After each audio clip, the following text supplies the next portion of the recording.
નશાના દૂષણને જડમૂળથી ઉખાડી ફેંકવાની અને યુવાધનને બરબાદ થતું અટકાવવા માટે ભરૂચ જિલ્લા પોલીસ એક્શન મોડમાં આવી છે.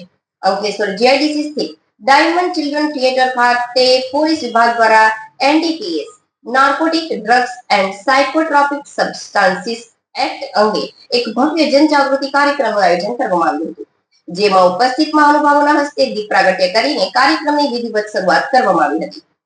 આ જાગૃતિ અભિયાનમાં અંકલેશ્વર વિભાગીય પોલીસ વડા ડોક્ટર કુશલ ઓઝા, અંકલેશ્વર ઉદ્યોગ મંડળના પ્રમુખ વિમલ જેઠવા, નોટિફાઈડ એરિયા ભાજપ પ્રમુખ જય તેરૈયા અને ઉદ્યોગ મંડળના પૂર્વ પ્રમુખ જસુ ચૌધરી સહિત અગ્રણીઓ અને પોલીસ અધિકારીઓ ખાસ હાજર રહ્યા હતા.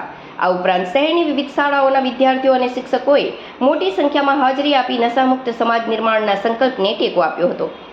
ડોક્ટર તરલ સાધુ અને ડોક્ટર બિસ્વા દેસાઈએ ડ્રગ્સના સેવનથી માનવ શરીર, મગજ અને માનસિક સ્વાસ્થ્ય પર થતી ગંભીર અને જીવલેણ અસરો વિશે વિસ્તૃત વૈજ્ઞાનિક માહિતી આપી હતી. એનડીપીએસ એક્ટ 1985 હેઠળ ડ્રગ્સ રાખવા, તેનું સેવન કરવું, ઉત્પાદન કે હેરાફેરી કરવા બદલ થતી કડક જેલની સજા અને કાનૂની જોગવાઈઓ વિશે લોકોને માહિતગાર કર્યા હતા. સમગ્ર હોલ ડ્રગ્સને ના, જીવનને હા ના નારા સાથે ગુંજી ઉઠ્યો હતો. કાર્યક્રમ દરમિયાન નિષ્ણાંતોએ ચિંતા વ્યક્ત કરતા જણાવ્યું હતું કે ડ્રગ્સ માત્ર એક વ્યક્તિને જ નહીં, પરંતુ તેના આખા પરિવાર અને ઉજ્જવળ ભવિષ્યને હોમી દે છે. સમાજને નશામુક્ત બનાવવા માટે માત્ર પોલીસ જ નહીં, પણ દરેક નાગરિકે જાગૃત થઈને ડ્રગ્સ વિરોધી આ અભિયાનમાં ખભે ખભા મિલાવી ભાગીદાર બનવું પડશે.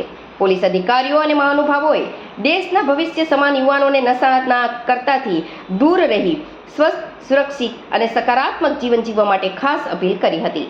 માનનીય વડોદરા રેન્જ શ્રી સંદીપસિંહ સાહેબ તથા ભરૂચ એસપી સાહેબની સૂચના મુજબ અંકલેશ્વર પોલીસ સ્ટેશન વિસ્તારમાં, અંકલેશ્વર ડિવિઝન પોલીસના વિસ્તારમાં ઝીરો ટોલરન્સ ફોર ડ્રગ અને એન્ટી ડ્રગની એક અવેરનેસના કામ ઉદ્દેશ્યથી આજે અંકલેશ્વર જીઆઈડીસી ડાયમંડ હોલ ખાતે એક અવેરનેસનું કાર્યક્રમનું આયોજન કરવામાં આવ્યું છે.